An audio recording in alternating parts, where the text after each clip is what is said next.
Thank you very much, Executive Secretary Chief Luke Bersamin. Please be seated. Senate President Senator Francisco Chis Escudero, and members of the honorable members of the Senate, House Speaker Ferdinand Martin Romualdez, and the members of the House of Representatives, Agriculture Secretary Kiko Tiu Laurel Jr., and other cabinet secretaries who are here with us this afternoon, our key development partners and stakeholders in the agriculture, fisheries, tobacco, and other industries, fellow workers in government, distinguished guests, ladies and gentlemen, good afternoon to you all. We pride ourselves on hard work, resilience, and the rich bounty from our lands and our seas. Yet for too long, our agricultural workers have been exploited, not necessarily just by foreign foes, but by shadowy figures operating in the very markets that we trust. Well, enough is enough.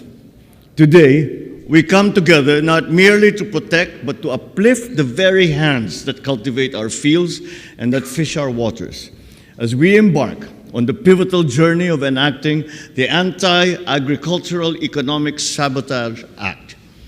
This would not have been possible without our legislators whose determination has fortified the backbone of our economy, our farmers, our fisherfolk, and every Filipino who reaps the fruits of their labor. To those who seek to sow chaos in the fertile fields and waters that sustain us, the hand of justice will swiftly and decisively find you. Economic sabotage in agriculture is not simply a tale of dubious deals and inflated profits. It manifests as well as hunger, desperation, as betrayal. Let us then acknowledge the gravity of the situation.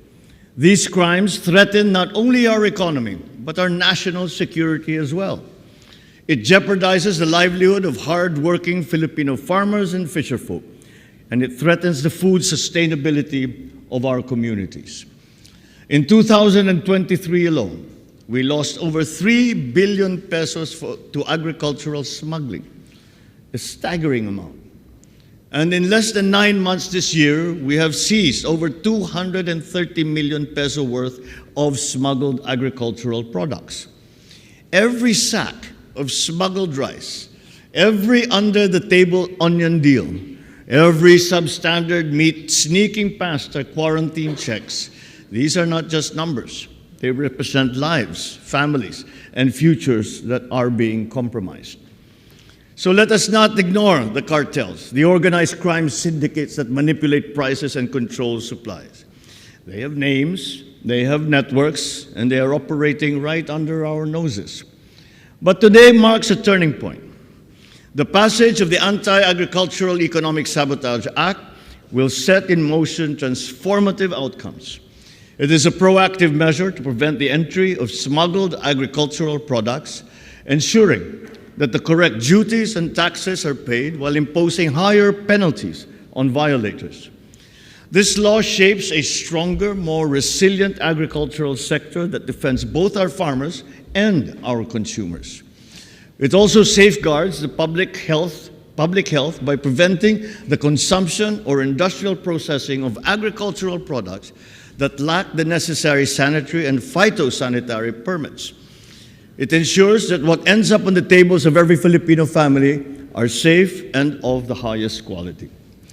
Under this law, smuggling, hoarding, profiteering, and cartel operations involving agricultural and fishery products will now be classified as economic sabotage, a non-bailable offense punishable by life imprisonment and fines up to 5 times the value of the goods involved.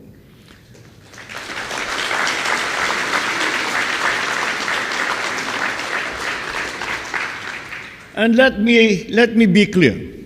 This law does not just target the masterminds. It holds all accomplices accountable: financiers, brokers, employees, even transporters. We are establishing the Anti-Agricultural Economic Sabotage Council, which I will chair, alongside the Secretaries of Agriculture, Finance, Transportation, Trade and Industry, and Interior and Local Government, and Justice, and other key officials. We will enforce the law and ensure that swift and decisive action is taken against anyone who dares to sabotage our agricultural sector.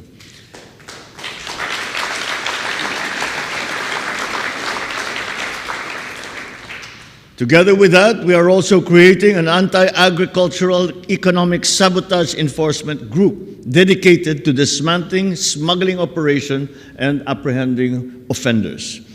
This law provides for the development of a special team of prosecutors nationwide to expedite cases related to agricultural sabotage. No longer will these cases gather dust. They will be prioritized and they will be resolved urgently. We will confront and dismantle the powerful forces that have long exploited our system for their own gain, ensuring that justice prevails and the dignity of our agricultural sector is upheld.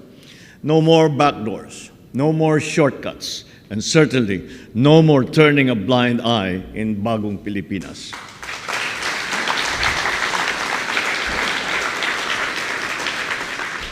By eliminating smuggling, hoarding, profiteering, and other cartel activities, we are not only shielding our local producers, but also providing consumers with affordable agricultural and fishery products.